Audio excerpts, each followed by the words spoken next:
Nah, di sini terdapat list of content ya.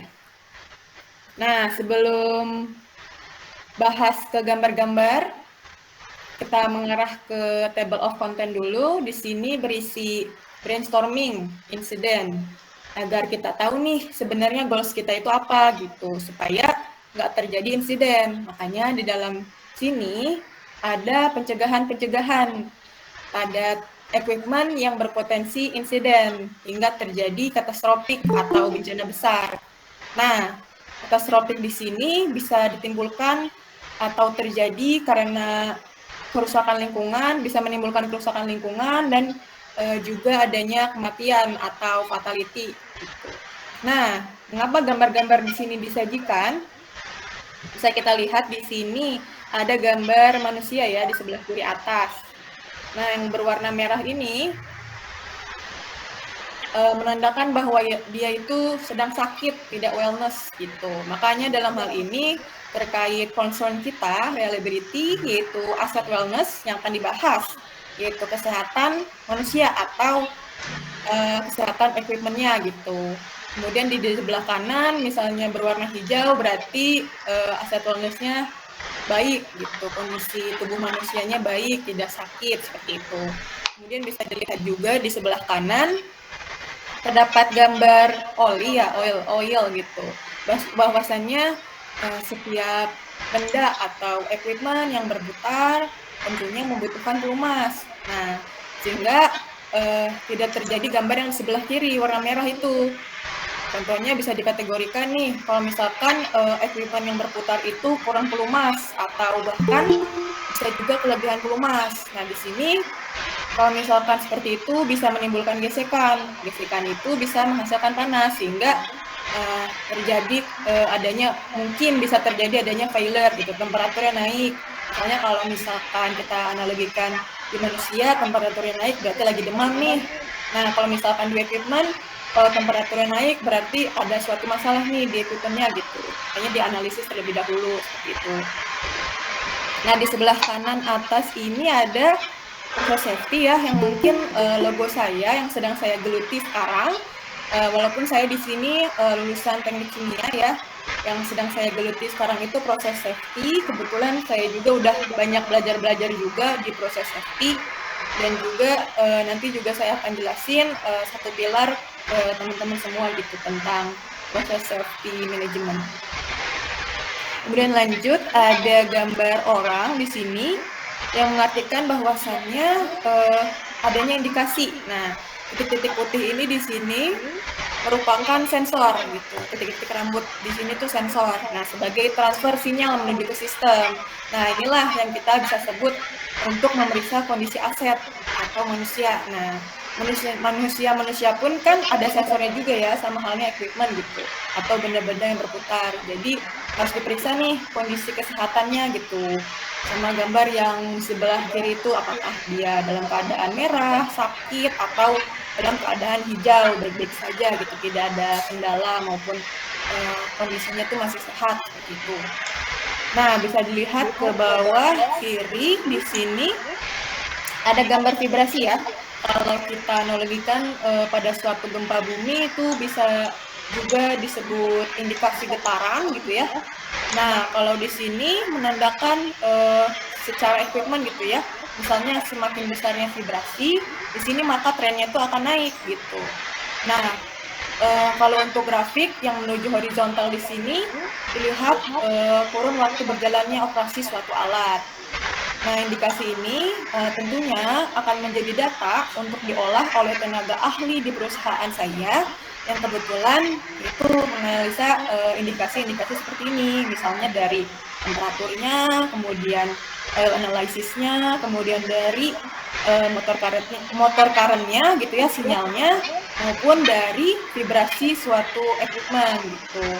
Yang sangat lazim ya rotating equipment tuh biasanya pasti vibrasi itu selalu bermasalah gitu, yang selalu menjadi indikasi dari indikasi-indikasi yang mungkin akan menyebabkan failure seperti itu. Nah, kalau misalkan Mamba atau Mas-mas, bapak-bapak atau ibu-ibu di sini mau tanya lebih jauh gitu ya tentang perusahaan saya gitu ya, Saya nggak bisa jawab sekarang gitu karena itu bisa udah mencapai ke akses teknisnya dan butuh tenaga ahli untuk menyampaikannya supaya nggak keliru gitu ya. Nah, nanti di akhir slide saya akan menyampaikan email saya dan juga saya bisa juga via LinkedIn, chat LinkedIn saya seperti itu. Jelas kan ya? Nggak ada yang mau bertanya sampai sini, nggak ada ya? Berarti langsung lanjut aja nih, kita brainstorming dulu, kita approaching dulu ya ke suatu permasalahan. Di sini intinya nanti setelah approach ke permasalahan, kita akan sedikit masuk ke proses safety dan juga nanti ada hazard, kemudian bisa langsung masuk ke asset risk prevention-nya dan reliability management tentunya. Nah, ini videonya saya sampaikan dulu. June 13th, 2013. The Williams Geismar Olefins plant in Geismar, Louisiana, a heat exchanger violently ruptured, causing an explosion and fire that killed 2 workers. The Chemical Safety Board launched an investigation and issued a case. Jadi dua lihat ya, ada suatu case atau kasus gitu di suatu industri. Contohnya itu tuh di boiler gitu, atau bisa disebut juga heat exchanger gitu. Di sini terjadi overpressure dikarenakan panas, sehingga fluida yang ada di dalamnya itu bisa vaporize dan mengakibatkan overpressure. Nah, overpressure di sini diakibatkan dari sebelumnya adanya panas yang berlebihan, sehingga material dari heat exchanger itu tidak mampu menahannya, kemudian terjadilah pecah atau rupture gitu, sehingga meledak dan kebakaran di heat exchanger-nya gitu. Nah, kalau kita lihat dari video yang seperti ini ya, bisa jadi nih kalau misalkan heat exchanger itu di industri oil and gas maupun petrochemical yang sangat dibutuhkan ya, itu merupakan critical equipment atau major equipment yang sangat dibutuhkan dari proses berjalannya suatu produksi dari awal hingga akhir. Kalau misalkan suatu heat exchanger ini nih, major critical ini mati atau mogok di jalan atau tadi terjadi failure ya, itu dapat mengakibatkan adanya stop produksi gitu. Bisa jadi juga bahkan semua pihak yang ada di lingkungan akan bertanya-tanya nih, kenapa bisa kebakaran seperti itu. Bisa jadi juga ada polisi ataupun pemerintahan akan datang, juga akhirnya pabrik stop produksi. Nah, di sini nih target kita supaya tidak terjadi insiden atau katastrofik bencana yang besar. Lebih lanjut aja. Nah, di sini ada lanjut video ya, mungkin beberapa detik. Di sini ada suatu operasi konveyor di industri pertambangan. Bisa dilihat dulu sebentar, mungkin beberapa detik saja, difokuskan dulu ya teman-teman.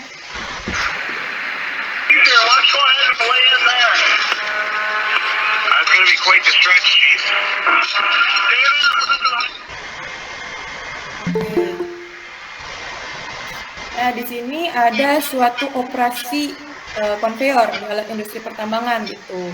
Di sini insidennya terjadi kebakaran pada konveyor, di mana konveyor ini merupakan alat pentransfer material dari satu tempat menuju tempat penampungan berikutnya. Pasti nih mas-mas, mbak-mbak, atau bapak-bapak, ibu-ibu bertanya, mengapa ada api? Kalau kita investigasi secara gambar gitu ya, api tersebut bisa jadi ditimbulkan karena adanya gesekan. Gesekan tersebut menimbulkan panas. Nah, karena panasnya tersebut tidak berhenti nih, gesek, panas, akhirnya bertambah terus panasnya hingga menimbulkan api. Nah, kemungkinan di sini nih investigasi kita seperti itu gitu. Karena kalau kita lihat di sebelah kanan ini ya, ada gambar konveyor yang lebih detailnya gitu. Dimana di bagian sebelah kanan atas ini ada rubber belt, kemudian di sebelah kiri bawah ini ada heat pulley. Nah, heat pulley ini beroperasi untuk memutarkan rubber belt, dan dia berjalan terus nih. Kemudian Di sini paling bawah ini ada roller. Nah, roller ini bertugas untuk men-transfer movement pada saat rubber belt berjalan. Makanya conveyor ini dapat beroperasi berputar seperti itu. Semua yang tadi sudah saya jelaskan dari komponen atau part-part yang berputar seperti rubber belt, feed pulley, kemudian roller di sini mungkin dapat menimbulkan gesekan. Yang dimaksudkan gesekan itu antara rubber belt dan juga rollernya. Nah, jika rollernya itu tidak berputar atau pulinya tidak memutar dengan baik, bisa jadi nih akan menimbulkan gesekan yang semakin besar. Gitu. Selanjutnya dengan gesekan yang semakin besar di sini akan menimbulkan panas. Nah, timbulan panas ini yang semakin besar akan menghasilkan api gitu. Jika panasnya sudah mencapai titik bakarnya. Ya, jelas ya teman-teman semua, mas-mas, mbak-mbak, kayaknya gampang-gampang aja di sini ya. Istilahnya insiden-insiden yang mungkin kita udah tahu nih, kalau ada yang bergesek pasti panas. Nah, dari panas ini bisa menimbulkan api seperti itu. Kalau sudah mencapai titik bakarnya seperti itu. Nah, mungkin kejadian ini nggak banyak-banyak yang akan saya ceritakan ya. Dari video ini sebenarnya masih banyak insiden-insiden gitu.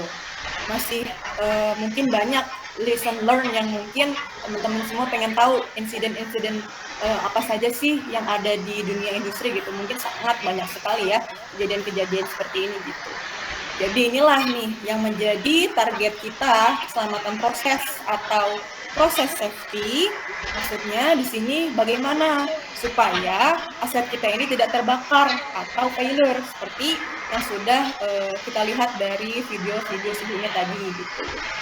Nah, dengan terjadinya kejadian tersebut, maka akan berdampak terhadap kerusakan alat, failure alat, suatu alat gitu. Bahkan akan berefek juga nih terhadap reputasi perusahaan dan juga sampai finansial perusahaan gitu, yang akhirnya berefek stop produksi, kemudian kebangkrutan gitu suatu perusahaannya gitu. Nah, maka dari itu nih buat mas-mas, mbak-mbaknya, bapak-bapak, ibu-ibu, kita harus saling jaga ya.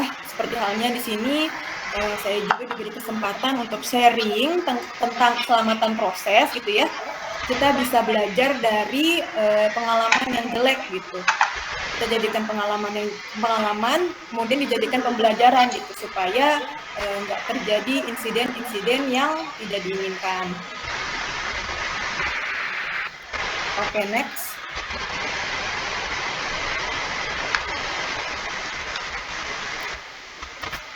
Oke, yang selanjutnya kita bisa lihat di sini ada pilar ya, pilar atau berupa rumah seperti itu. Di sini ada proses safety management, di mana terdiri dari atap, kemudian ada pilar-pilarnya. Di sini ada pondasinya juga di bawah ini.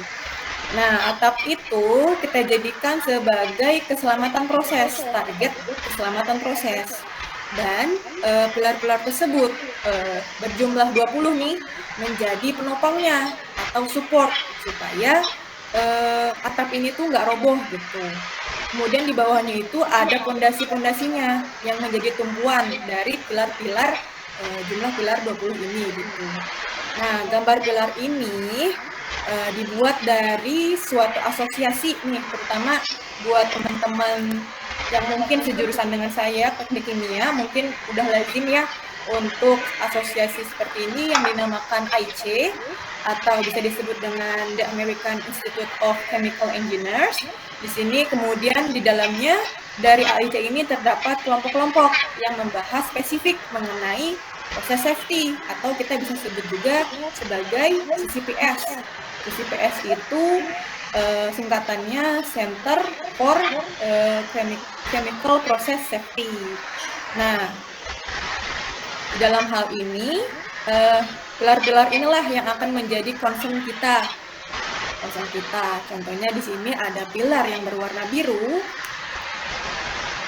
Nah, di sini lebih ke kita akan menuju ke proses di inline di sini yang warna merah, asset integrity dan reliability gitu, yang akan masuk pada pondasi manage risk atau manajemen risiko. Kemudian untuk pondasi yang lainnya, kalau kita lihat ya, pilar yang warna kuning di sini, yaitu komitmen untuk menjalankan proses safety atau keselamatan proses. Kemudian untuk yang berwarna orange ini, di mana manajemen harus memahami atau mengerti sebuah proses pasti memiliki bahaya yang akan mengakibatkan resiko. Resiko itu yang kita nggak mungkin menginginkan ya, sesuatu insiden atau failure suatu alat gitu ya. Kemudian di sini ada pondasi yang berwarna hijau ya, learn from experience. Yang tadi dari video-video sebelumnya kita udah lihat tuh insiden-insiden, kita nggak mau kan hal itu terjadi, makanya di sini ada pondasi learn from experience.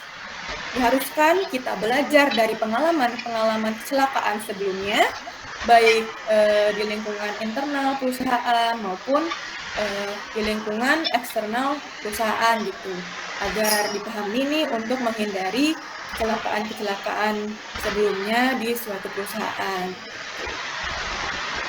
Oke, kita lanjut ke proses safety piramida di reliability. Nah, ada gambar piramida proses safety ini di samping sebelah kanan ini, di sebelah kanan ini ya.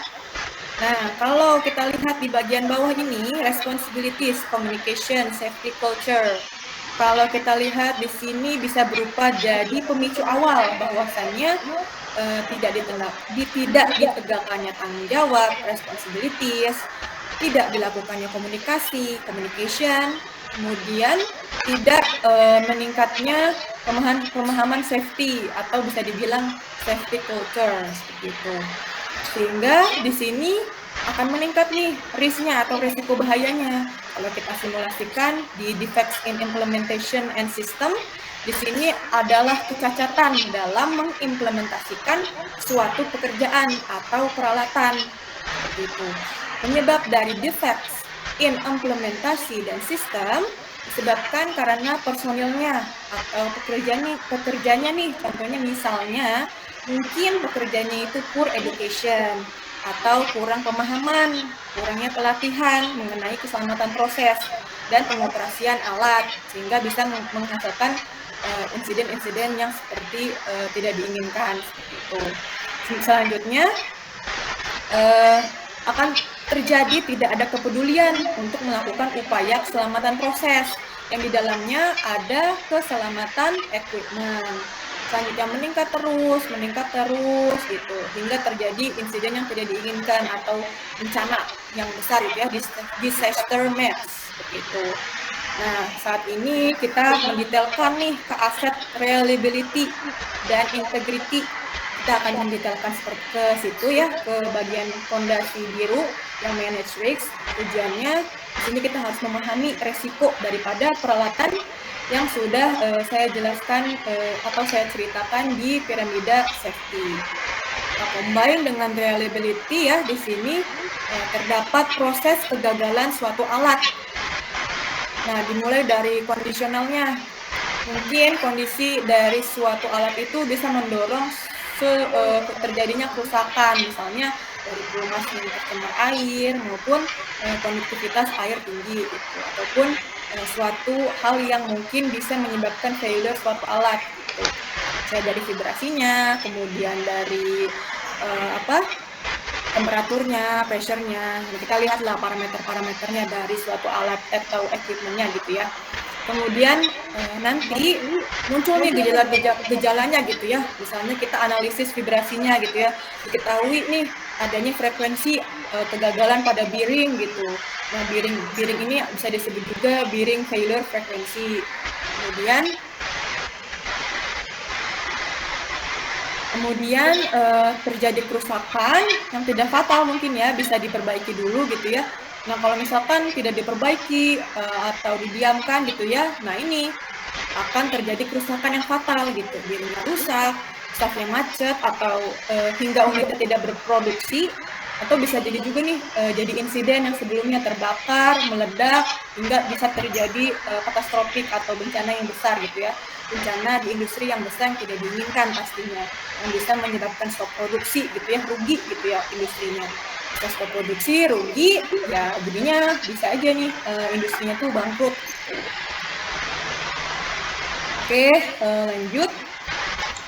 Di sini sebelumnya kita berbicara terhadap reliability bahwasannya telah dilakukan pada saat fase hazard operability study atau HAZOP ya. Di sini ada HAZOP sampel ya, yang terdiri dari kolom deviation, kolom deviasi, kemudian ada kolom causes ya, penyebab, kemudian ada konsekuensinya, kolom consequence, kemudian di sini ada data risk metricnya, kemudian ada safeguard-nya nih, apa sih yang perlu kita lakukan gitu ya untuk menanggulangi atau memitigasi suatu deviasi yang terjadi gitu. Kemudian selanjutnya kita ke tindak lanjut yang akan dilakukan apakah status dari deviasi ini statusnya close atau sudah atau belum gitu. Nah, sebenarnya di sini kita nggak akan mendetailkan ke bagian HAZOP ya, tapi di sini kita memahami nih di dalam studi HAZOP tersebut adanya item deviasi maintenance seperti yang kita bisa lihat di gambar merah ini ya, HAZOP Deviation Assessment. Nah, di sini kita udah lihat masuk kepada deviasi dari studi HAZOP ya, adanya item maintenance yang menjadi concern di dalam aset reliability gitu. Atau kita harus memastikan kehandalan dan integritas aset atau equipment-nya gitu. Nah, dari deviasi tersebut ini kita jadikan sampel gitu ya, adanya indikasi low performance kompresor, kemudian adanya indikasi di sini konsekuensinya low quality instrument air, kemudian adanya kolom safeguard di mana adanya keharusan untuk dilakukan maintenance atau perawatan suatu alat gitu. Nah, di sini saya menjelaskan aspek maintenance-nya gitu ya, itu yang sangat dibutuhkan dari studi HAZOP. Jadi mengerti ya teman-teman semuanya. Jadi HAZOP-nya ini kita nggak bahas lebih lanjut gitu ya, nggak bahas terlalu detail, karena di sini kita lebih ke pemeliharaan suatu alat atau maintenance suatu alat untuk melaksanakan safeguard-nya gitu ya, untuk memitigasi adanya random failure. Gitu. Oke, next. Oke. Di sini ada Asset Risk Prevention Measure by Reliability Management. Bagaimana kita dapat mengukur aset untuk mencegah gitu ya, mencegah resiko aset dari manajemen kehandalan gitu ya, kehandalan. Di sini ada di industri critical equipment. Di sini banyak ya contoh-contoh critical equipment di suatu industri. Contohnya ini mungkin pada suatu industri oil and gas, ya, ada gas turbin, diesel engine, ada gas engine, hingga pipeline ya, pipa tentunya. Nah, saya nggak detail nih ke bagian ini, dilanjut aja. Kemudian di sini ada failure mode term atau bentukan daripada jenis-jenis failure yang terjadi pada suatu equipment. Nah, salah satunya itu kalau di turbin gitu ya, turbin itu kan ada journal bearing yang dapat terjadi failure gitu ya. Nah, seterusnya saya nggak akan detail lah, karena itu mungkin ke arah mechanical gitu ya. Kesempatan ini yang mungkin lain waktu gitu ya bisa tanya lebih detail ke mungkin failure yang akan terjadi gitu ya pada suatu peralatan gitu. Itu lebih ke mechanical. Oke, lanjut.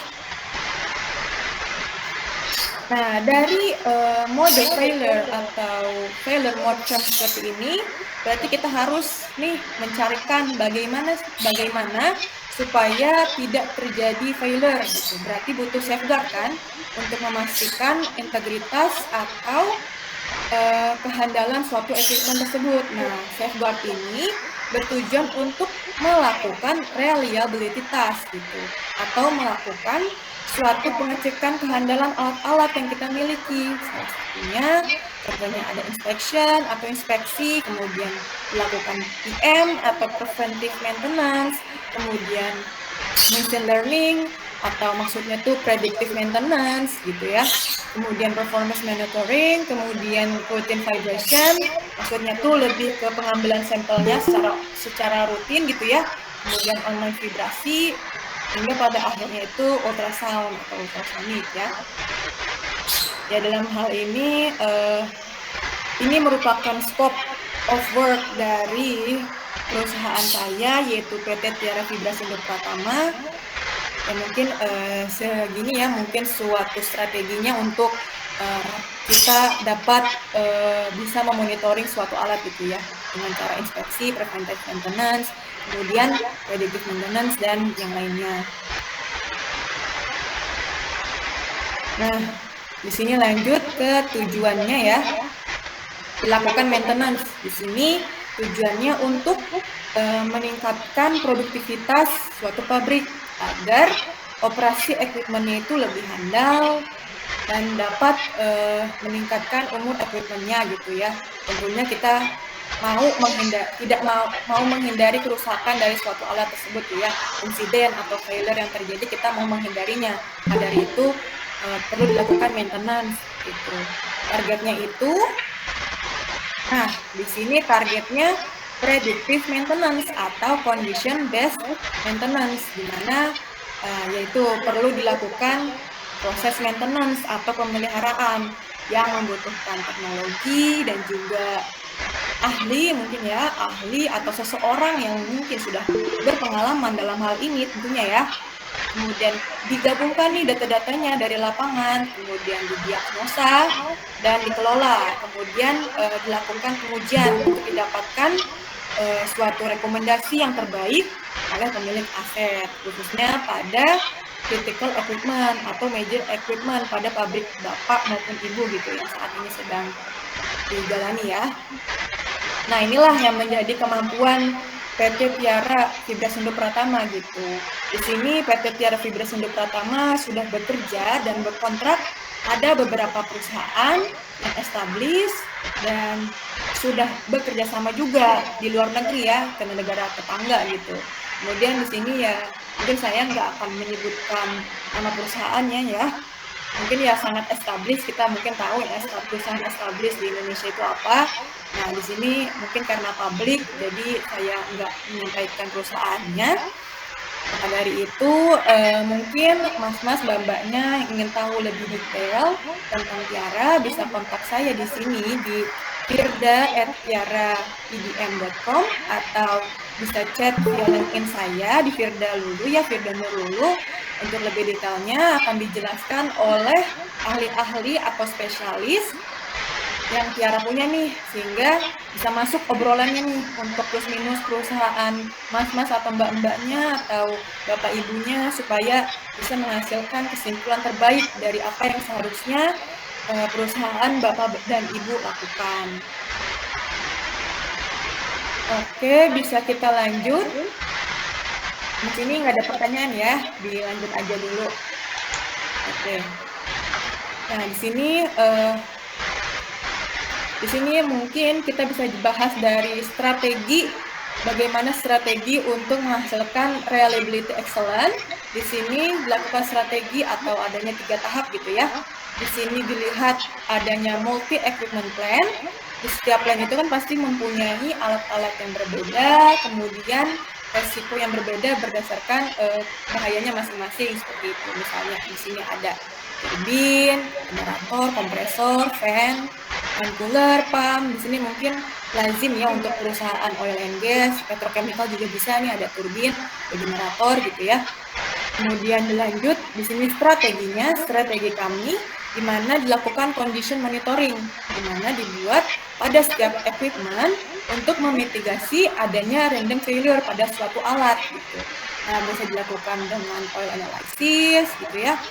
kemudian bisa dilihat dengan infrared thermography gitu, dilihat temperatur equipmentnya apakah dalam kondisi baik atau temperaturnya tinggi gitu. Itu kan kalau tinggi misalnya sakit berarti ada sesuatu hal yang failure gitu, harus dicek terlebih dahulu. Kemudian dilihat motor monitoring, kemudian melakukan laser alignment atau balancing gitu ya.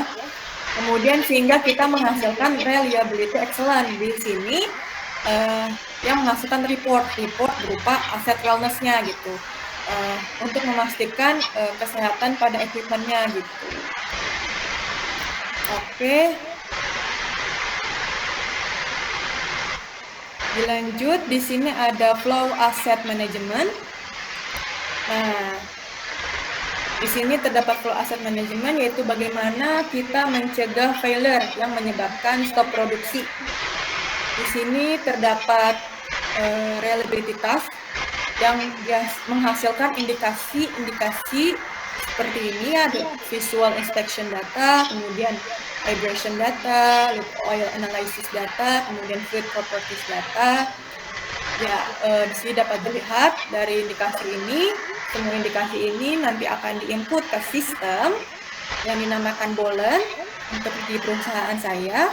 Selanjutnya akan dikelola dan diuji oleh para ahli dan engineer yang tentunya sudah berpengalaman untuk menghasilkan suatu rekomendasi kapan dilakukannya predictive maintenance, dan hasilnya itu akan terlaporkan dalam bentuk report secara online, langsung disampaikan kepada pemilik aset. Nah, secara online di sini maksudnya kita menggunakan software cloud base ya, cloud base by Bolen gitu. Jadi bisa dibuka kapan saja, di mana saja, asal itu ada internet gitu.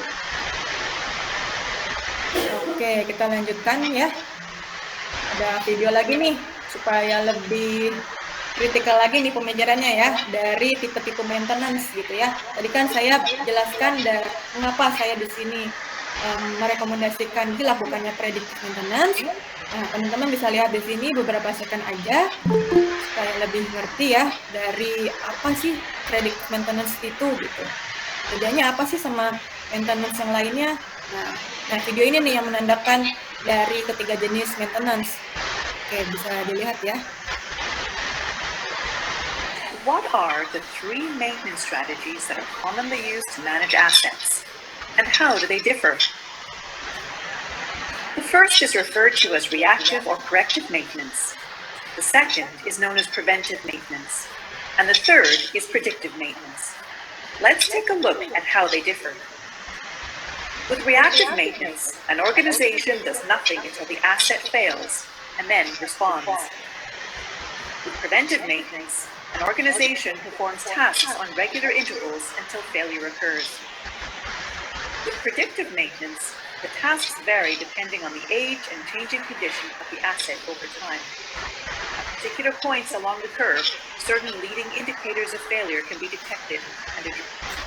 Nah, itu ya tadi videonya, ada reactive maintenance, kemudian ada preventive maintenance, kemudian ada predictive maintenance. Nah, dari kesimpulannya, dari kita lihat video berikut, bahwasannya pada reactive maintenance di sini membutuhkan budget yang besar gitu ya, karena kita harus mengganti equipment-nya gitu ya, satu unit equipment-nya, karena ditunggu hingga mengalami kerusakan atau failure, hingga harus dilakukan penggantian alat gitu, penggantian satu unit seluruhnya gitu. Nah, ini memerlukan budget yang sangat besar.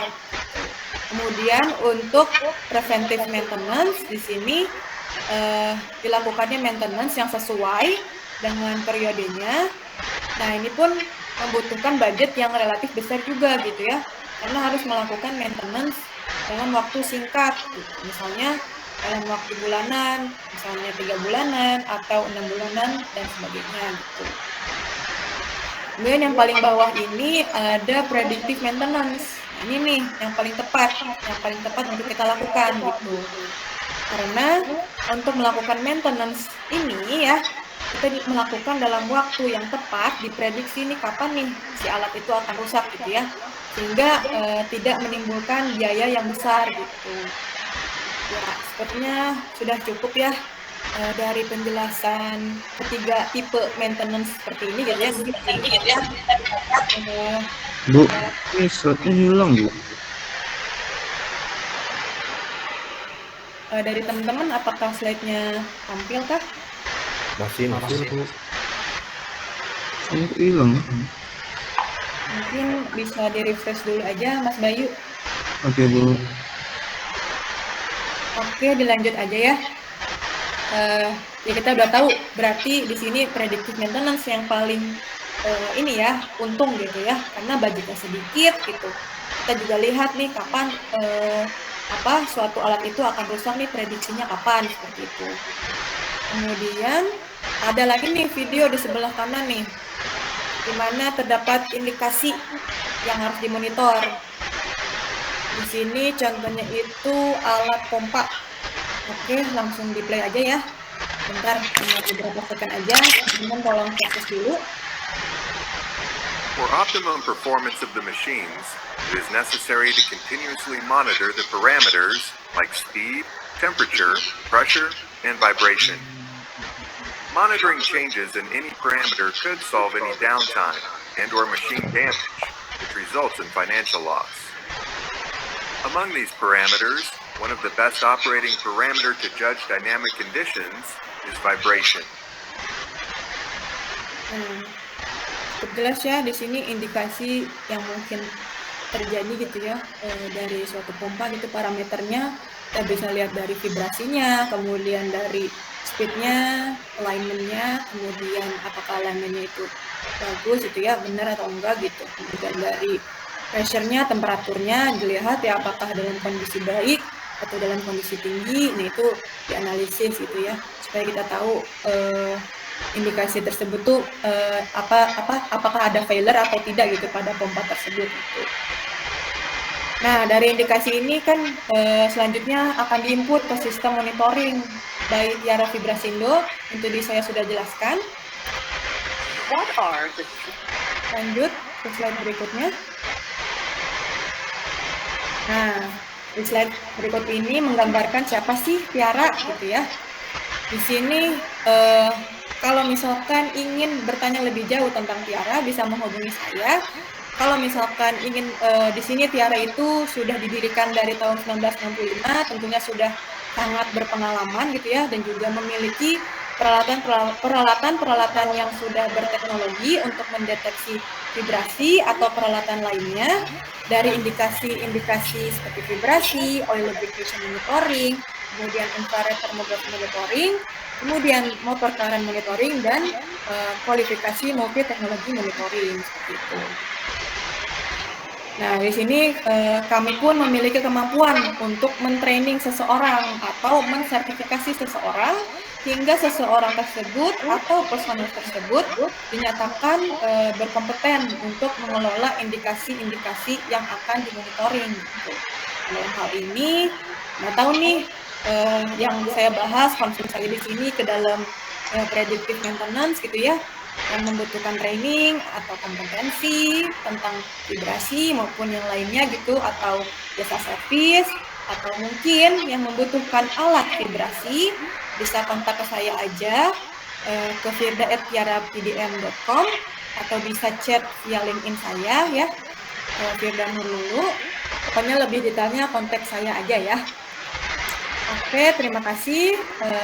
Any question semuanya, silakan yang mau mendetailkan atau mau bertanya. Senang sekali nih, karena di sini disiplin keilmuannya itu luas ya. Tadi saya jelaskan dari insidennya, kemudian safeguard-nya, kemudian dilakukan predictive maintenance. Nah, ini adalah salah satu maintenance terbaik yang menjadi kemampuan PT Tiara Vibrasindo Pratama untuk membantu para audiens yang ada di sini gitu, mungkin di luar. Monggo silakan bisa sharing-sharing aja ya. Mungkin ada yang mau bertanya lebih, kalau detailnya saya bisa jelaskan, kalau tidak bisa saya tampung dulu untuk bisa didetailkan lebih lanjut via LinkedIn maupun via email. Oke, bisa lanjut saja nih Mas Fandi, Mas Darmadi, atau Papi John. Terima kasih teman-teman. Sekian dari saya ya. Wassalamualaikum warahmatullahi wabarakatuh. Waalaikumsalam warahmatullahi wabarakatuh. Terima kasih Mbak Firda udah banyak lebar ya jelasin proses safety mengenai asset reliability khususnya. Mungkin kita udah masuk ini ya 1 jam pertama, kita akan melakukan sesi diskusi di sini. Harapannya teman-teman dapat apa ya namanya menanyakan apapun pertanyaannya terkait dengan proses safety yang telah disampaikan oleh Mbak Firda tadi ya. Mungkin kalau jika ingin bertanya, silakan raise hand di tombol ini di desktopnya ada, dan open cam dan open mic. Saya persilakan ke teman-teman yang ingin bertanya.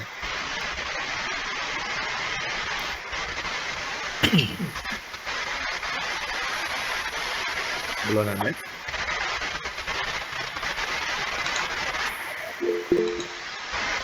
Sudah ada yang masuk. Ini Pak Irfan. Baik, terima kasih Pak Pandi atas kesempatan yang diberikan. Terima kasih Mbak Firda untuk materinya, membuka wawasan sekali dan menarik begitu. Mbak, saya tadi tertarik itu dengan tadi penjelasan terkait dengan multi equipment plan ya, dan strateginya kalau beda alat kan beda resiko. Mbak, berdasarkan pengalaman Mbak di PTN sendiri, itu alat apa yang paling sulit diidentifikasi gitu kalau misalkan di pabrik oil and gas atau petrokimia? Terima kasih Mbak. Begitu. Oke. Terima kasih pertanyaannya Mas Irfan ya. Mungkin itu lebih ke mekanikal ya, lebih detailnya. Saya belum tahu nih, dan alat apa yang mungkin sangat susah untuk kita analisis gitu ya, karena di sini kan PT Tiara Fibrasindo sendiri memiliki teknologi-teknologi yang ataupun sensor yang sudah sangat mumpuni, dan nanti akan kita report gitu ya, akan kita kasih rekomendasi. Mungkin dari Mas Pandi atau Mas Darmadi atau Papi John bisa jelasin nih tentang mekanikalnya. Saya bukan ranah saya nih, bagian mekanikal. Bagian mana sih nih yang paling susah gitu, atau turbin kah, generator kah gitu. Saya kurang tahu nih. Saya perlu pengajaran lagi nih, Papi John atau Mas Pandi, boleh? Mangga Papi John. Ya, ini bagus sekali nih pertanyaan dari Mas Irfan ya. Makasih banyak atas responnya ya. Ini berarti respon sudah positif nih, positif apa yang dijelaskan oleh Mbak Firda ya. Kebetulan Mbak Firda nih kan fresh, dia mesti ditanya gitu supaya dia bisa berkembang untuk bisa mengetahui. Nah, tadi pertanyaannya alat apa yang sulit di monitoring. Nah, yang paling sulit adalah benda-benda yang berputar atau peralatan-peralatan yang berputar. Kita kalau peralatan statis, jadi kalau di ilmu mechanical itu kan ada mechanical statis, ada mechanical rotating, dan ada mechanical piping ya tentunya. Untuk yang barang-barang yang atau peralatan yang statis itu mudah, dia tidak bergerak, jadi tidak terlalu sulit untuk melakukan identifikasi gitu. Nah, yang sulit, yang dynamic ini, peralatan yang dynamic. Dynamic itu adalah yang peralatan yang berputar tentunya, Mas Irfan gitu.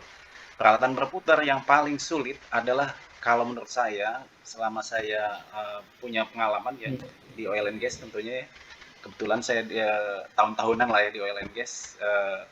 Jadi yang paling sulit itu adalah yang terlihat ya, yang ditunjuk oleh Mbak Firda itu ya di turbin ya tentunya. Itu yang paling prime mover, yang paling critical gitu untuk dilakukan analisa. Dibutuhkan sistem manajemen pendeteksian atau yang disebutkan oleh Mbak Firda tadi, asset reliability atau integrity, dan juga untuk mencapai targetnya adalah kita memastikan kapan kita harus maintenance gitu. Itu yang paling penting untuk kita, supaya kita mengetahui kapan waktunya maintenance yang paling tepat, sehingga budget yang dibutuhkan itu yang tadi udah dijelaskan tidak terlalu besar.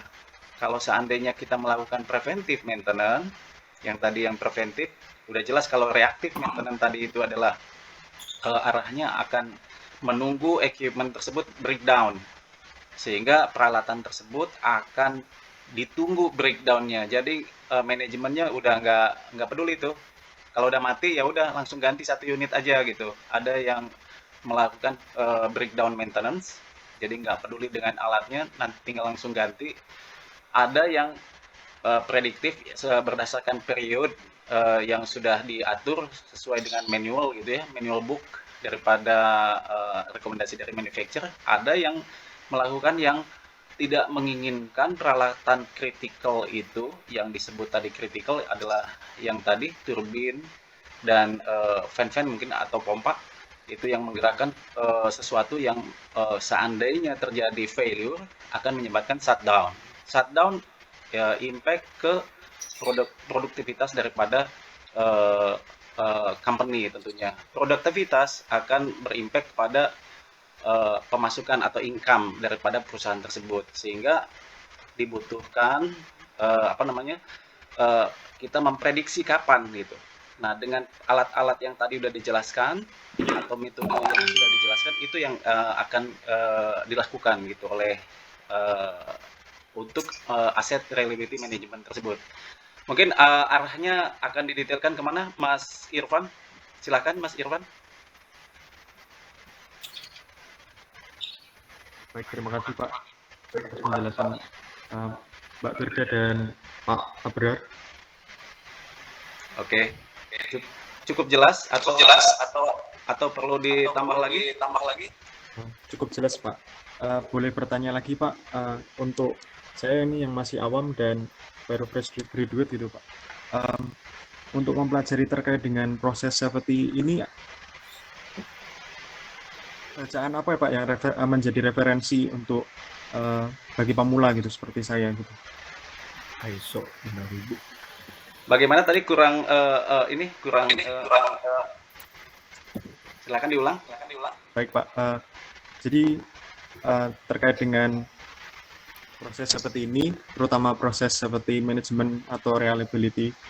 Nah, bagi fresh graduate seperti saya yang tentunya masih awam, itu awal untuk bisa mempelajari ini itu dengan mengikuti training apa atau bacaan apa ya Pak? Oke, jelas itu pertanyaannya. Makasih banyak Bang Irfan. Bagus pertanyaannya, bagus banget gitu menurut saya gitu. Ini namanya learning yang bagus. Yaitu coba Mas Irfan jadi member di AIC. Tadi kan udah disebutkan oleh Mbak Firda bahwasannya adalah kumpulan suatu kumpulan atau society terhadap teknik kimia gitu ya, atau chemical engineering. Bisa Mas bergabung dengan AIC. Nah, AIC itu mempunyai kelompok yang tadi dijelaskan adalah CCPS itu. CCPS. Nah, CCPS itu inilah yang mengeluarkan rekomendasi atau pilar-pilar ini gitu. Pilar-pilar yang di sebelah kiri ya Mas ya. Nanti Mas bisa akan mempelajari pilar-pilar tersebut. Nah, untuk mendapatkan fondasi yang di bawahnya itu. Targetnya adalah proses safety management atau keselamatan proses. Jadi, how to manage the plan process itu adalah dengan pilar-pilar tersebut dengan didampingi oleh fondasi gitu Mas. Silakan nanti di situ ada masuk nanti Mas member di AIC. Nah, Mas bisa pilih nanti CCPS, belajar di situ mengenai CCPS.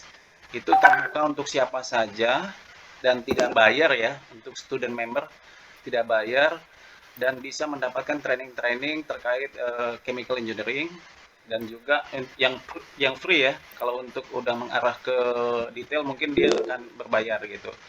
Kalau untuk di Indonesia mungkin untuk yang saya sebut adalah ini nih Mbak Firda ya, yang saat ini digeluti ini ya, yang saat ini asset integrity dan reliability adalah bisa training lebih jauh untuk mendapatkan kompetensi sertifikat yang standar di Indonesia ya, di perusahaannya Mbak Firda nih. Saya udah cukup banyak juga berdiskus dengan beliau, bahwasannya beliau company-nya juga mengadakan suatu training dan sampai hingga kompetensi base gitu. Bukan begitu Mbak Firda? Iya benar, Tapi John, buat Mas Irfan bisa di follow aja ya, Dr. Subra Pratama. Di situ nanti ada juga training-training gratis gitu ya. Kalau misalkan Mas Irfan mau mendetailkan di aset integrity dan reliability, di situ ada training gratis, ada juga yang berbayar. Nah, itu di situ Mas bisa belajar lebih banyak tentang ilmu mekanikalnya gitu ya. Seperti itu. Ya. Mungkin untuk aset manajemennya bisa baca juga sih di ISO 55000 ataupun 55001 bisa itu. Untuk aset manajemen ya. Iya. Ya, betul tuh. Bagus sekali Bang Fandi. Jadi di ISO 55000 ya, bisa dilihat ISO 55000 banyak sekali mengenai aset integrity dan juga reliability. Atau di CCPS. CCPS juga mengeluarkan manajemen bagaimana mengelola aset dan integritas aset gitu. Bisa dibaca, tinggal browsing aja pasti ada. Kalau nggak ada, nanti silakan menghubungi kami gitu. Nanti kita carikan ininya literatur dari CCPS langsung gitu.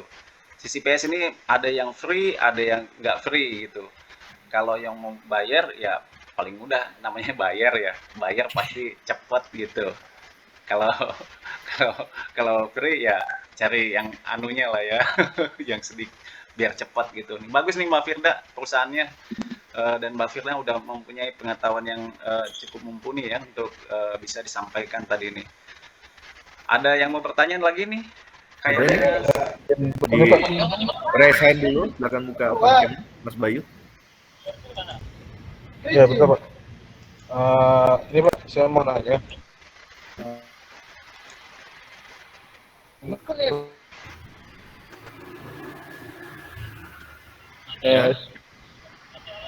Proses safety-nya di bidang apanya Pak ya? Lebih spesifiknya, Mbak Fildanya. Suaranya putus Mas Bayu, bisa diulangi? Iya, Mbak Fildanya di sana kan sebagai proses safety ini. Proses kayaknya Pak Bayu nih cari sinyal dulu, Pak Bayu, putus-putus. Halo. Ya, halo Pak.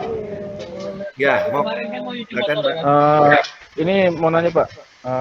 Kalau tadi Mbak Fildanya di sana untuk proses safety-nya lebih ke spesifiknya kemananya Pak ya, Mbak? Di aset reliability dan integrity-nya Mas. Bisa diulangi Mbak? Aset reliability dan integrity-nya. Jadi lebih ke aset manajemennya, kemudian reliability untuk memitigasi adanya random failure. Gitu, Mas. Nah, Mas Bayu. Di lapangan ya? Di lapangan apa di office Mbak? Kalau saya saat ini masih di office. Kalau yang di lapangan mungkin sudah banyak ya. Kalau saya sekarang masih di office, Mas Bayu. Ya, jadi pertanyaan saya gini Mbak, kalau boleh tahu nih ya. Selama Mbaknya join di sana atau pengalaman teman-teman saya sebelumnya, untuk di sana itu untuk proses safety-nya itu bahaya-bahaya apa saja yang sangat rentan dan sangat berbahayanya, dan bagaimana penanganannya? Karena saya masih awam untuk proses safety ini Mbak, mohon infonya. Oke, thank you Mas Bayu. Dokter Kopi Mbak Firda. Ya, Mas Bayu. Ya, mungkin dari sini bisa dilihat ya dari critical equipment yang ada di industri oil and gas, misalnya gas turbin kompresor, misalnya bahayanya ini akan failure gitu ya, failure di bagian bearingnya gitu. Nah, nanti dilakukan inspeksi dulu, nanti kita lihatlah apa nih yang akan kita mitigasi seperti itu. Jadi mungkin itu lebih ke ini ya, mekanikal Mas Bayu ya.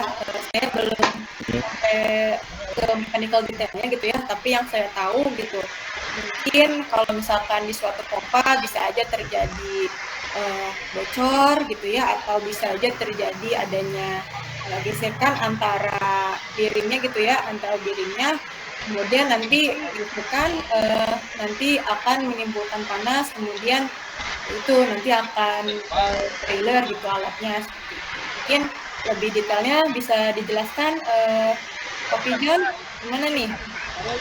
Ya, Ya, kalau kita melihat ke bahaya tadi hazard ya yang dijelaskan yang spesifik ini adalah aset integrity dan reliability adalah yang dimaksud integritas daripada peralatan ya atau kehandalan peralatan sehingga peralatan tersebut tidak terjadi macet atau stuck gitu pada saat dia bekerja atau beroperasi gitu ya. Nah, ini yang bagus sekali Mas Bayu pertanyaannya ya. Senang sekali nih sudah mendapatkan respon gitu dari penyampaian Mbak Firda ya. Tapi perlu di backup juga nih Mbak Firda nih. Nah, tadi critical equipment adalah menjadi saat dia beroperasi, beberapa critical equipment kan sudah dijelaskan tadi gas turbin, yang gas turbin atau turbin ya. Turbin adalah sebagai prime movernya atau penggeraknya. Yang dia gerak itu adalah kompresor atau generator atau segalanya ya. Kita nggak tahu kegunaannya nanti seperti apa di industri yang Mas Bayu adakan gitu. Nanti ada motor. Nah, motor bisa saja menggerakkan pompa. Jadi prime movernya adalah motornya atau motor electrical atau elmot gitu ya. Itu menggerakkan pompa atau kompresor bisa saja dan juga lainnya gitu. Jadi itu pada saat dia beroperasi dia akan menimbulkan suatu bahaya. Bahaya itu adalah kita nggak mau resikonya itu, risknya itu menjadi failure atau gagal.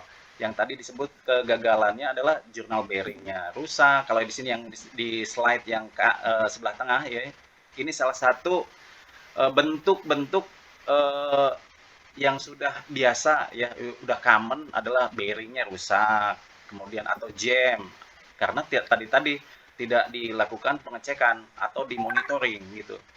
Dan kemudian sampai ke bawah terjadi yang kebocoran, leak gitu. Saya nggak mendetailkan, mungkin bisa dibaca aja gitu ya. Silakan bertanya lebih spesifik untuk kita bisa menjawabnya lebih spesifik juga. Karena ini cukup luas juga mengenai aset ini. Nah, terus selanjutnya, Oke, Pak. gitu Mas Bayu, bisa diterima nggak Ya. Pak Mas lebih spesifik lagi? Siap. Ya, siap, Pak. Boleh nanya satu lagi nih, Pak. Boleh. Silakan, Bang. Ya. Tadi seperti yang saya sampaikan, Pak, bahwasanya di tempat saya itu juga ada yang namanya PSE, Pak ya, Process Safety Engineering ya. Jadi saya ingin tanya, Pak, yang PSE di sini, proses safety di sini kan termasuk safety juga nih, Pak. Apa sih bedanya antara proses safety dengan HSE biasa, Pak? Di mana saja hal-hal yang tidak bisa dilakukan, yang bisa dilakukan oleh safety, tapi tidak boleh dilakukan oleh proses safety, Pak? Apakah ada batas-batasannya gitu? Nah, Mbak Firda bisa menjawab ada perbedaannya antara HSE dengan proses safety pasti beda lah ya. Cuman ada kesamaannya di sebelah bawahnya atau pondasinya ya. Pondasi kritikalnya adalah arahnya kalau yang di sini itu bisa dilihat responsibility atau komunikasi atau safety culture, yaitu di bagian bawahnya dia sama di bagian bawahnya, tetapi di bagian atasnya dia tidak sama dengan piramid daripada HSE. Kalau piramid HSE dia mengarah ke occupational health and safety. Kalau seandainya yang saat ini proses safety, dia mengarah ke equipment-nya atau fasilitasnya sehingga tidak damage, sehingga tidak shutdown atau terjadi kegagalan lah ya yang disebut failure itu tadi. Jadi kalau Mas Bayu sebagai HSE, Mas Bayu sebagai HSE occupational adalah mengarah ke occupational and health, yaitu keselamatan di bidang orangnya ya, people-nya yang diselamatkan. Tapi kalau yang ini, yang diselamatkan adalah alatnya itu di proses safety ini, atau integritas daripada peralatannya, atau keselamatan proses gitu. Keselamatan proses yang menjadi tujuannya gitu. Nah, itu ada perbedaan dan ada kesamaannya di bagian bawah. Itu di notifikasi juga di jurnal. Jurnal juga mengcombine antara HSE proses dengan HSE occupational. Nah, itu yang kebanyakan orang menyamakan semuanya antara proses safety dengan HSE. HSE untuk occupational and health gitu. Kebanyakan orang, ini safety nih nggak safety nih. Padahal itu keselamatan proses gitu. Ini yang kadang-kadang salah kaprah gitu ya. Padahal beda disiplin gitu, disiplinnya beda banget gitu. Yang cocoknya adalah disiplinnya Mbak Firda nih, yang teknik kimia yang lebih paham dengan kondisional daripada keselamatan proses gitu. Ya betul Mbak Firda, bagaimana? Silakan, mungkin ditambahin. Ya betul, Pak Abrar ya. Kalau misalkan kita lebih singkatnya gitu ya, bedanya ya kalau HSE itu lebih keselamatan kerja pekerjanya gitu ya, lebih ke personilnya gitu. Kalau misalkan proses safety ini lebih ke industrinya gitu, insiden apa yang akan terjadi pada suatu alatnya gitu. Jadi kalau proses safety memahami nih alatnya itu kondisinya bagaimana gitu ya, alatnya itu apakah tadi akan ada failure atau enggak. Kalau misalkan HSE itu lebih ke pekerjanya seperti itu. Jadi sama-sama saling menjaga, tapi di sini kalau proses safety itu lebih besar gitu, lebih besar tanggung jawabnya karena kita ini menjaga seluruh proses di industri gitu, dari mulai proses awal hingga berakhirnya proses produksi seperti itu. Misalnya dari alat raw material gitu ya, hingga ke proses akhirnya gitu. Nah, itu kita jaga betul-betul alatnya agar kondisinya itu dalam kondisi baik gitu. Nanti dibantu dengan HSE gitu. HSE yang membantu pekerja-pekerjanya agar dapat tertrainingkan atau tanggung jawabnya gitu ya, dapat berkomunikasi dengan baik seperti itu. Mungkin lebih singkatnya seperti itu ya, Mas Bayu ya. Gimana Mas Bayu? Mungkin saya sedikit nambahin juga. KPI ya, Key Performance Indicator. Sebentar Mas Bayu, saya coba tambahin sedikit. Jadi kalau KPI-nya si proses adalah piramid yang ini. Kalau KPI-nya si KPI-nya punyanya HSE yang Occupational and Health itu adalah KPI-nya paling tinggi adalah fatality. Dan paling bawah adalah near miss, terus kemudian near miss, first aid, terus kemudian medical treatment dan sebagainya hingga fatality ya, tentunya kayak gitu piramidnya. Itu yang perbedaan piramid, tapi piramid pembentukan culture-nya hampir sama orangnya gitu. Tapi targetnya yang berbeda nantinya ke atasnya gitu Mas Bayu. Demikian Mas Bayu. Siap, Pak. Ya Pak, satu lagi nih Pak, jadi saya agak gimana ya, agak tertarik juga nih Pak. Jadi seperti yang di sini Pak, kalau di sini itu kan yang safety itu memang dari awal development itu sebagai safety Pak ya. Sedangkan untuk PSE di sini itu ya background awalnya mereka tuh cuman awalnya maintain mechanical biasa, electrical biasa, orang lab kimia biasa, kemudian yang ditrainingkan safety. Dan setelah itu mereka menjadi PSE. Jadi ini ada contoh kasus nih Pak, misalnya shutdown gitu ya. Yeah. Shutdown di lokasi turbin generator. Tempat kan situ kan PSE ketika shutdown itu, dan otomatis safety-nya juga ada yang safety-nya. Jadi contoh kasusnya gini Pak, misalnya ketika itu sedang ada lifting, karena shutdown kan ada material yang harus diangkat, critical lifting. Dan ternyata saat itu safety-nya tidak ada. Apakah seorang PSE boleh mengambil alih tugas safety tersebut, Pak? Oh, itu pertanyaannya udah managing ya. Itu sebenarnya udah kerjaannya Mas Bayu nih kayaknya nih. Nggak apa-apa kita jawab. Ya, misalnya sebenarnya anggaplah lagi kebelet PSE atau lagi soal atau gimana gitu, nggak tahu nih. Dan yang ada di sana cuma PSE-nya gitu. Apakah PSE-nya boleh mengambil alih tugas safety-nya sementara atau tidak gitu? Ya, sebenarnya common practice saja. Kalau Mas Bayu melihat ada sesuatu yang bahaya, silakan harus ditindaklanjuti. Jangan ditunggu sampai terjadi gitu. Siapa saja boleh. Jadi udah jelas itu berimpact terhadap manusia maupun berimpact terhadap keselamatan proses gitu. Apalagi kalau prosesnya itu live proses dan di situ ada processing sesuatu flammable gitu ya, sesuatu yang berbahaya gitu ya. Kalau seandainya dia kena atau gimana pada saat lifting operation itu harus bukan dicegah gitu, ditanyakan mau ngapain, Mas Bayu misalnya seorang ahli di bidang HSE proses gitu ya. Mas Bayu boleh gitu intervensi. Siapa saja boleh melakukan intervensi. Tapi jangan ngambek ya. Jangan lebay gitu. Jadi harus eh, tanyakan dulu, stop aja. Tanyakan dulu mau ngapain. Karena ini ada fasilitas berbahaya. Itu butuh assessment, butuh metode kerja, butuh risk assessment dan lain sebagainya ya. Biar bisa kita mengetahui comply dengan aturan-aturan dari setiap perusahaan. Karena berbeda-beda ya perusahaan-perusahaan itu. Ada yang pengen comply, ada yang comply-nya setengah-setengah atau gimana lah, terserah lah. Ini tergantung perusahaannya masing-masing. Begitu Mas Bayu. Jadi silahkan kalau intervensi diperbolehkan siapa saja sih. Tidak harus disiplin proses, tidak harus disiplin electrical maupun disiplin mechanical atau siapa saja. Kalau melihat yang berbahaya silahkan merespon. Merespon itu menanyakan dan juga melakukan intervensi ya, supaya tidak terjadi kecelakaan baik itu terhadap people maupun terhadap environment maupun terhadap keselamatan proses. Demikian Mas Bayu. Siap, Pak. Terima kasih, Pak, atas informasinya, Pak. Oke, thank you Mas Bayu pertanyaannya. Tadi udah ada yang nanya lagi nih, Pak Abrar. Tadi siapa yang namanya? Aduh. Tadi ada raise hand. Boleh ulang lagi, teman-teman? Pak Anton tadi nggak salah ya, Pak Anton. Anton. Ya, Pak Anton. Sok mangga Pak Anton di open cam.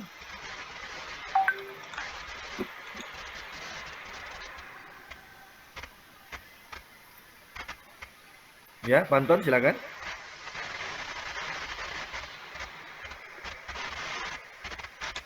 Silakan Pak Anton, di copy nggak? Kalau nggak di copy, handnya diturunkan. Jangan Nggak apa-apa Pak dinaikin. Anton, tanyain aja dulu, coba dulu. Ayo Malu Pak kayaknya. Anton. Ini Mbak Firna nih udah nunggu nih. Dia harus banyak ditanya. Mic-nya nggak bisa nyala, Mas. Oke, di chat aja. Mbak Anissa tuh mau nanya tuh.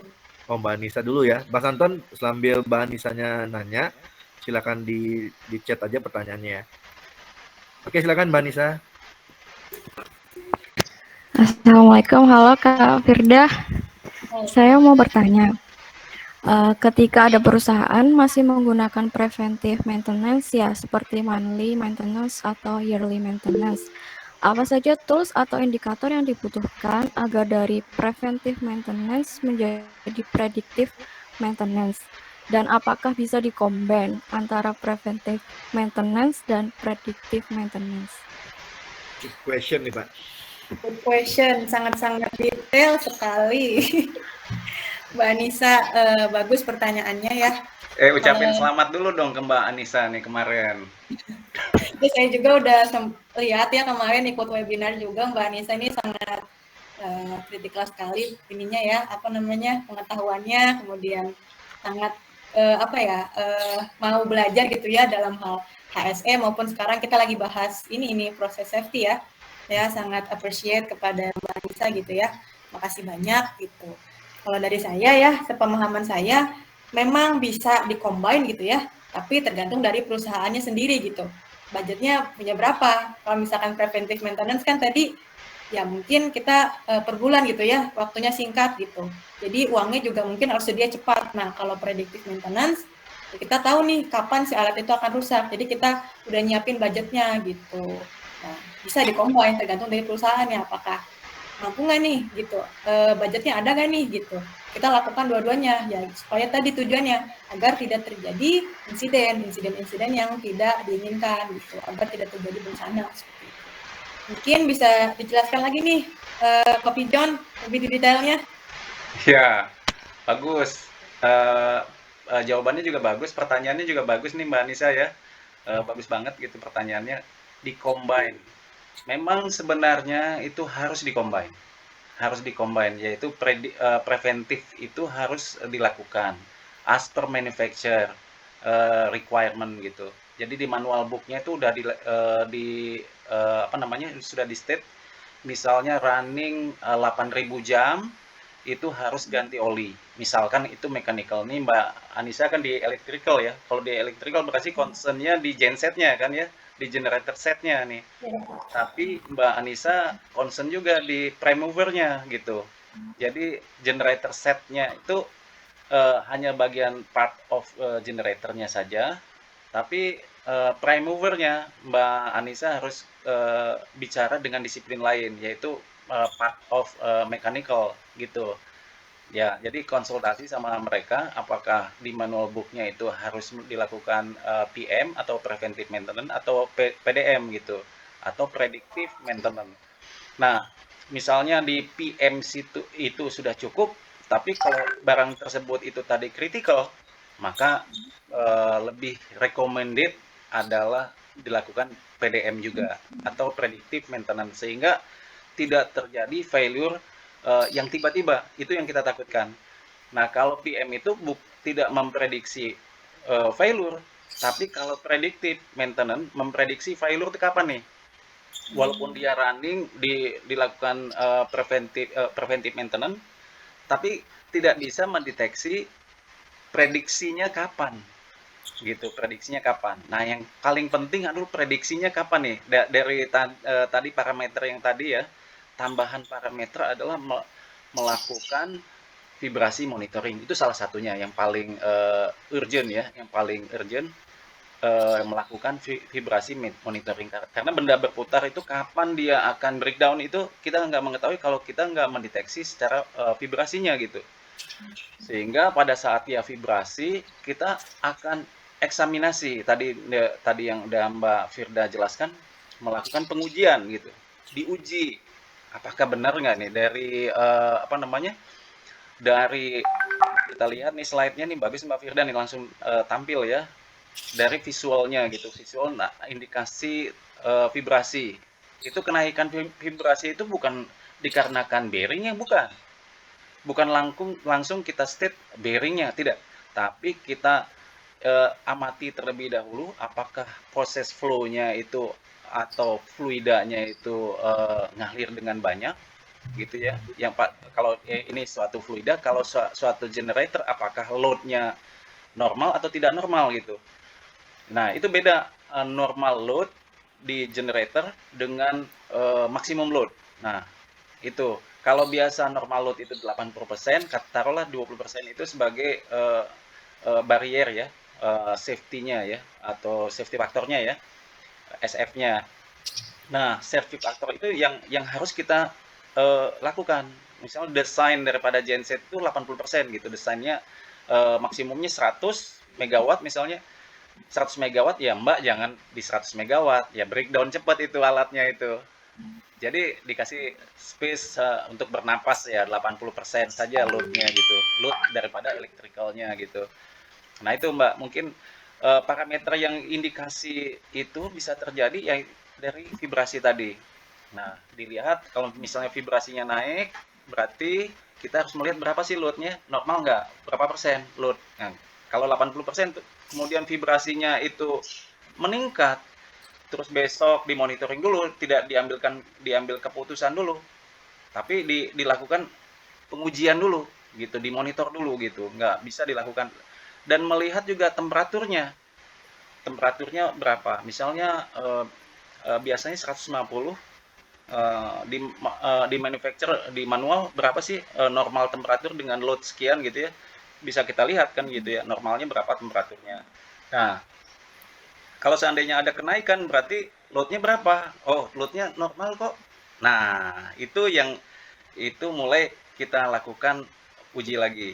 Nah kemudian loop oil gimana, loop oil coba kita visual check dulu, loop oil visual check, kita drain loop oilnya, kita drain, kita lihat, analisa, dilihat kalau dia mengandung metal di dalamnya, loop oilnya tersebut mengandung ada debris atau apa lagi, itu kita nggak tahu ya debris dari mana gitu ya, pada saat dia prime movernya itu berputar, itu bisa kita deteksi. Misalnya ambil dulu nih minggu ini diambil, minggu depan diambil lagi, berapa sih pertumbuhannya ya, pertumbuhan banyaknya metal yang ada di dalam loop oil tersebut, sehingga bisa diprediksi kapan sih ini apa, breakdown sih bagian gear-gear yang di dalam mesin tersebut gitu.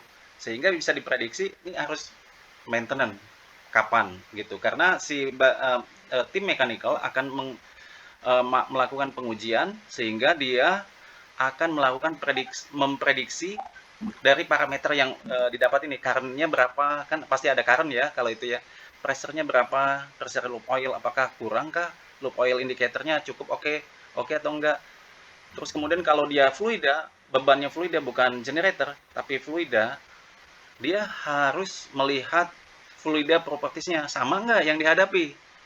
Jangan sampai nanti padahal dia hanya mampu untuk viskositas yang sudah digariskan oleh manufacturer dari prinsipalnya adalah misalnya nilainya taruhlah 50, terus viskositas daripada media yang dia dia lakukan tadi kalau fluida, kalau pompa berarti fluida pompanya ya, fluida pompanya. Misalnya kita indikasinya itu aja ke arah ke fluida ya.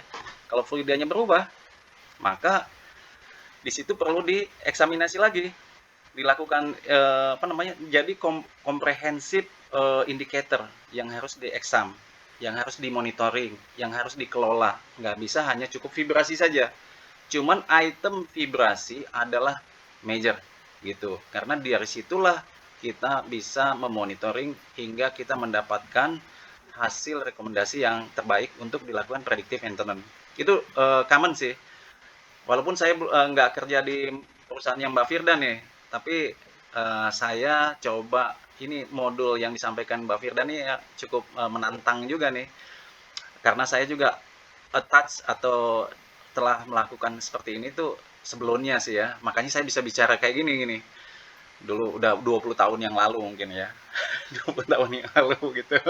Udah kelamaan lah ya. Udah basi kalau bagi saya tuh. Mungkin itu Mbak Anissa. Ada lebih detail lagi coba?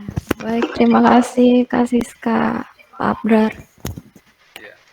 Ya, terima kasih Mbak Anissa. Oke, ini tadi ada Mas Anton ya. Silakan Mas Anton. Sudah bisa? Oke, terima kasih Pak Fandi, Pak Abrar, dan Mbak Firda. Saya ingin menanyakan, tadi kan Kak Firda sudah menjelaskan yang namanya reactive maintenance, preventive maintenance, dan predictive maintenance. Nah, di sini saya ingin menanyakan tentang predictive maintenance. Apa sih yang menyebabkan terjadinya suatu kegagalan di suatu maintenance itu, khususnya di predictive maintenance? Apakah hanya ada keunggulannya saja, atau mungkin juga ada kelemahannya? Nah, kalau misalnya di predictive maintenance itu gagal, bagaimana cara mengatasinya? Ya, itu saja Kak. Oke. Bagaimana cara mengatasinya? Ya, makasih ya Mas Anton. Mungkin saya bisa jawab ya sedikit gitu ya dari ilmu yang saya miliki gitu. Dari awal saya yang sudah saya jelaskan gitu ya. Ya gini, kita memiliki strategi gitu ya. Kalau misalkan suatu industri itu memiliki critical equipment gitu ya. Ya ini kemungkinan failure-nya misalnya terjadi lubrikasi atau bocor atau journal bearing-nya itu terjadi kerusakan gitu ya, makanya dilakukan reliability task gitu ya, untuk melakukan mitigasi adanya suatu failure seperti itu. Nah, ini tadi dilakukannya predictive maintenance itu dibutuhkannya teknologi, kemudian butuh orang yang sudah ahli tentunya ya. Nanti digabungkan, kemudian didapatkan data dari lapangan, kemudian kita lihat juga nih maintenance history-nya dari perusahaannya, kemudian kita dapat memutuskan gitu ya, apa yang seharusnya kita lakukan, apa yang harus kita maintenance gitu. Mungkin di sini juga ya ini dilakukannya predictive maintenance untuk meningkatkan produktivitas yang juga dapat menambah kehandalan suatu alat dan juga dapat lebih efisien gitu ya. Dan juga umur alatnya juga makin panjang. Kenapa dilakukan predictive maintenance seperti itu. Mungkin bisa dibantu nih Pak Pijon lebih detailnya. Ya nih, kayaknya udah cukup jelas itu yang dijelaskan oleh Mbak Firda. Jadi udah jelas tadi yang slide sebelumnya sebenarnya ya, atau slide ini bisa di tengah itu kan sudah ada untuk apa strategik daripada reliability itu ya. Ya seperti yang ada di gambar bagian bawahnya ya. Kalau di tengah itu reliability strategik, di bawahnya itu ada apa yang harus dimonitoring. Nah itu mungkin nggak saya baca ya. Tentunya silakan dilihat aja. Jadi di monitoring indikasi-indikasi yang sudah dijelaskan slide sebelumnya sih sebenarnya. Bolak-balik jadinya mesti indikasi tadi dicoba di print nanti ya. Indikasi, nah di sini nih. Nah yang ini bagus nih Mbak Fira nih. File mode-nya ini salah satu contoh ya. Bukan jangan langsung diaplikasikan maksudnya ya. Contoh untuk prediktif atau reliability atau kehandalan aset harus dilihat di yang kotak yang tengah gitu. Itu yang bisa berpotensi pada saat equipment itu berputar atau ada suatu pergerakan gitu, Mas Anton gitu. Itu Mas, mungkin bisa didengarkan. Ya, Mas. Baik. Ada disiplin mechanical nggak nih? Ini butuh mechanical soalnya. Kalau mechanical mungkin masuk nih. Disiplin mechanical nih. Tadi juga Mbak Anissa disiplinnya electrical bagus tuh. Mantap juga pertanyaannya karena hubungannya dengan generator punya beliau gitu. Punya Mbak Anissa nih. Silakan ada yang bertanya lagi sebelum ditutup. Karena Mbak Firda ada ujian juga nih kayaknya. Ya masih ada Silakan. 16 menit lagi lah, 16 menit lagi, Pak. Pak Afin ada yang mau tanya atau ini Pak Laode ini nanya juga nih di chat, silakan di open cam aja, open mic bertanya secara langsung Pak Laode. Sorry Pak lagi makan. Ya nggak apa-apa, mangga.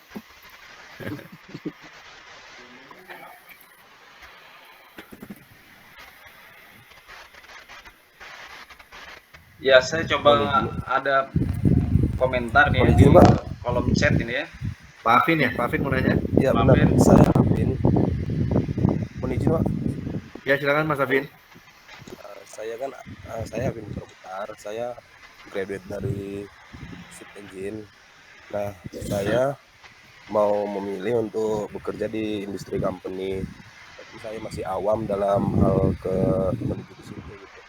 Kira-kira arahan yang baiknya gimana gitu Pak dari teman-teman semua ya. Terima kasih. Silakan Bang Pandi dijawab. Ya, diulang Mas, sorry. Sorry Mas Afin. Agak deketan mikrofon dong Bang Afin. Jangan jauh-jauhan kita. Oke. Jadi seperti ini Pak, saya kan graduate dari Ship Engine, permesinan kapal. Nah, jadi saya mau memilih untuk menuju bekerja di industri company. Tapi saya belum terlalu paham atau arahan baiknya untuk menuju ke bekerja di situ gimana ya gitu. Jadi saya minta arahan dari teman-teman semua gitu. Jelas Pak? Saya jawab ya Bang Fandi ya biar cepet ya. Bang Afin silakan. makasih, bagus banget gitu ya pertanyaannya. Jadi kalau Bang Afin ini di teknik mesin di ITS itu dia arahnya ke teknik mesin kapal. Sebenarnya itu sama saja Bang Afin. Jadi Bang Afin nggak perlu ikut training lagi, kecuali Bang Afin mau fokusnya di mana. Mechanical kan banyak ya. Tadi apakah di pipingnya, apakah di rotatingnya, apakah di statiknya. Karena berbeda part itu, berbeda arahnya gitu. Maksudnya sama saja sih targetnya supaya suatu equipment tersebut bisa berjalan dengan lancar. Tapi ada disiplin tersendiri ya. Kalau perusahaan yang sudah established dia akan membagi seperti itu gitu. Nah, tinggal Bang Afin mau fokusnya di mana? Apakah di mesinnya gitu, mesin juga mesin atau maksudnya di rotatingnya gitu ya. Kalau dia mesin rotating yang berputar, apakah di bagian mesin yang lain gitu. Contohnya vessel, itu beda lagi. Itu juga masuk ke teknik mesin gitu. Juga ada tangki. Nah, itu beda lagi. Karena di situ ada, kalau Bang Alvin mau masuk ke engineeringnya, beda part of-nya gitu. Beda banget gitu. Kayak Mbak Firda, itu teknik kimia. Teknik kimia di dalamnya ada proses engineer dan ada proses safety engineer. Berbeda part of-nya, tapi arahnya sama. Jadi satu visi misi untuk mencapai suatu desain itu bagus gitu, atau sesuai dengan requirement yang diminta oleh klien. Tentunya itu yang menjadi target kita. Sama, nih ada Mbak Anissa dari disiplin electrical juga, itu sama target dia di disiplinnya dia, yaitu di electrical saja gitu. Dia juga berkoordinasi sama mechanical juga, Mas. Jadi mechanical-nya misalnya di bagian prime-mover-nya, misalnya dia pakai turbin, dia pasti ngambek juga nih, kapan genset gua nih jalan-jalan kok nggak jalan udah lama nih genset gua gitu. Misalkan gitu ya. Jadi dia akan ngomel ke bagian disiplin mechanical gitu, atau teknik mesin lah ya. Sama gitu, ngomel-ngomel. Nanti si HSE nih, Bang Fandi nih, HSE occupational juga ngomel juga. Nah, belum disubmit nih, mana sertifikat kompetensinya nih, mau kerja nggak gitu. Kan gitulah ya. Jadi sesama disiplin itu harus sinergi gitu. Jadi kalau dibilang pertanyaannya tadi graduate teknik permesinan kapal, saya pikir sama. Karena di kapal itu ada menggerakkan suatu genset ada, dan juga menggerakkan suatu pompa mesinnya itu, dan juga menggerakkan peralatan-peralatan yang lainnya. Just that itu, Bang Afin. Ada pertanyaan yang lebih detail lagi, Bang Afin? Silakan. Baik Pak, gini, kalau di kapal kan kita sering juga untuk ada kegiatan maintenance-nya, ya sama kayak di darat juga. Cuman maksud saya, nah kalau kita mau terjun ke darat, kira-kira semacam sertifikat ada khususkah gitu yang di darat lagi gitu? Nah, Karena itu kan kalau di kapal kan ada juga sertifikat khususnya gitu mau terjun ke kapal. Nah kalau di darat gimana gitu kalau di engineeringnya? Terima kasih. Ya, bagus itu pertanyaannya. Kalau di kapal kan juga ada ATT ya, ANT kalau nautical. Nautical tekniknya kan ada kan ya, ANT sertifikatnya. Kalau dia based on bukan pendidikan ya, tapi based on kompetensi. Jadi sertifikatnya ANT, jadi supir kapal lah gitu, nahkoda. Atau jadi ATT, kan gitu ya, technical ATT mungkin si Bang ahli apa itu? teknikal tingkat 1 ada tingkat 2 Ya, gitu. betul, ATT ahli technical tingkat 1 2 dan ANT-nya kan kalau ATT kan juga ATT 4 5 dulu ya, 5 4 3 2 1. 1 yang paling tinggi ya, pangkatnya udah captain lah ya gitu ya. Udah captain. Itu kalau based on kompetensi. Tapi ada based on dia memang spesifik untuk di kapal gitu ya. Pendidikannya ada sampai gelar master juga. Dia ekuivalen dengan kompetensi yang diambil gitu, ekuivalen dia nantinya. Kalau dia udah master dia ekuivalen, dia bisa jadi captain atau ANT 1 atau ATT 1 gitu. Jadi captain atau jadi ahli mesin ya. Nah, combine-nya adalah nggak jauh beda Mas, cuman nggak ada kompetensi tertentu ya. Kalau di darat itu ya, berbeda dengan di laut. Nah, di laut. Cuman ada perbedaannya Mas masuk ke society API misalnya. API atau API ya, API American Petroleum Institute gitu ya. Nah, silakan sertifikasi yang lebih detailnya di situ, atau masuk ke ASME, Association apa tuh ASME tuh, Mechanical E-nya Engineering lah gitu ya. Silakan sertifikasi kompetensi di situ, atau ANT untuk bagian satu lagi bukan ANT. Kalau untuk welding apa ya? Welding Mas Fandi, lupa saya untuk baca itu. ASME Pak, API Ya. sama ASME. Ya, ASME gitu. ASME itu untuk mechanical, untuk integrity-nya. Kalau untuk spesifik pembacaan radiografi itu ada sendiri gitu Mas. Jadi silahkan mau arahnya kemana nih mechanical-nya nih. Soalnya part of mechanical nih banyak banget gitu itunya ya, pecahannya gitu ya. Pecahannya tinggal mau masuk ke piping berarti Mas harus sertifikasi dirinya di API atau di ASME. Kalau untuk mechanical-nya mungkin saya perlu melihat lagi ya. Tapi saya pikir akan di ASME. ASME adalah rekomendasi saya yang terbaik gitu. Silakan aja masuk ke ASME ya, ASME.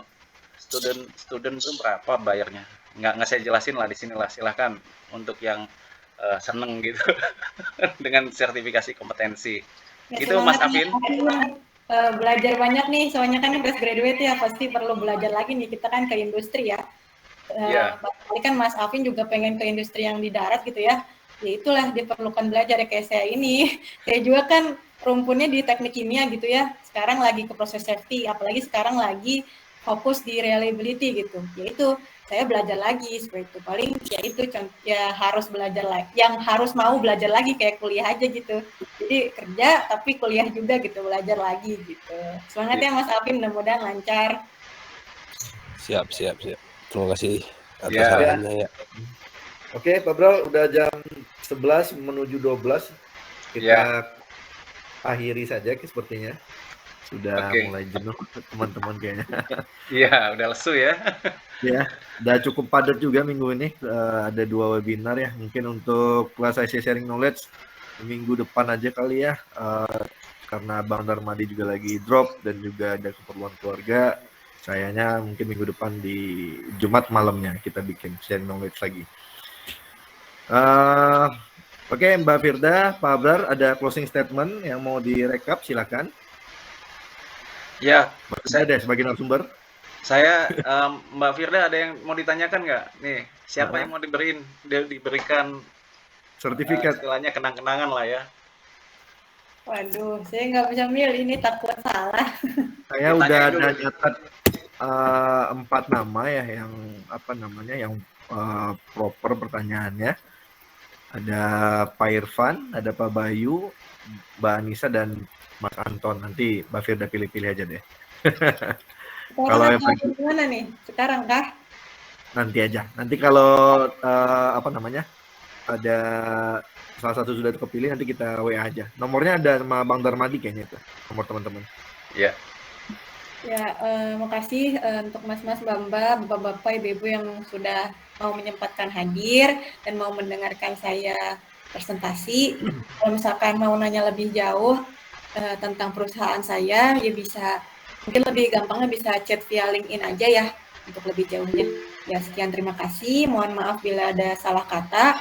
Wassalamualaikum warahmatullahi wabarakatuh. Waalaikumsalam. Ya, terima kasih Bapak, teman-teman. Terima kasih, Mbak. Terima kasih, Pak. Terima kasih. Ya, terima kasih Mas Lode. Matur nuwun. Sami-sami Mas. Ke tempat yang datang.